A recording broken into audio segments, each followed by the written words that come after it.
Hi, today is February 17th, 2023, and here are my poems for the day. The first one is poem number 282, Wires.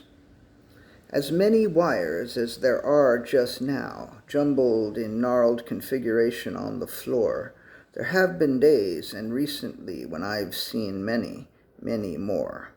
Poem number 283, A Good Book. Why do some people who enjoy reading books like to say things like, I like to curl up with a good book? It's not the curling up that I wish to discuss this morning. It's the good book thing. People don't usually say, I want to watch a good movie tonight. They just say, watch a movie or watch Netflix, not something good on Netflix. I like to go to Broadway, and taking a good musical is something nobody says, or almost nobody. I feel like few people would say, I like eating at a good restaurant. They might say something about fine dining, but that suggests a type of restaurant. People who like fine dining are into the ambiance and maybe the fact that the restaurant is expensive and or exclusive. But nobody says, I like to go to restaurants where they serve good food. Of course, people want their food and their movies and plays to be good, but it's only books where people feel the need to specify that they want it to be good. Are people concerned that they might find themselves reading a bad book by accident somehow? It's just a very odd qualification to me. A good book. I want to read a good book. I think it's weird. Poem number 284, Note to Self.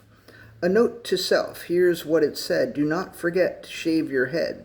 The growth has gotten out of hand. The non-bald might not understand. A bit of stubble on my head is not a great concern, but when that stubble turns to hair, that's when I start to yearn for a smoother pate, for the feel of skin, for a head as hairless as my chin.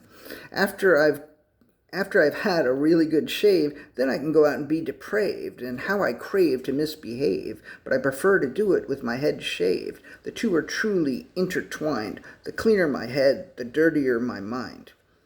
There should be a dirty poem next, but this one is not really dirty. Poem number 285, Crapulous. I haven't felt crapulous for a couple of days. There's the crapulousness of too much drinking. I am happy I haven't had that feeling for decades, but the crapulous feeling of overeating has been nearly constant for several years. I get sad about something and I feel like eating will give me comfort. And maybe it does, but then I keep eating long after I'm sad, which is stupid and unhealthy and gross. There are a lot of people on whom a little extra weight looks really good, but on me it doesn't. I have the kind of frame that doesn't wear weight well. Oh, fuck me. I am just so tired of this. I just wanted to write a poem called Crapulous because the word occurred to me this morning, and I thought it would be fun, but this is no fun at all. It's not your fault. You didn't tell me to write a poem called Crapulous. I guess it's my fault.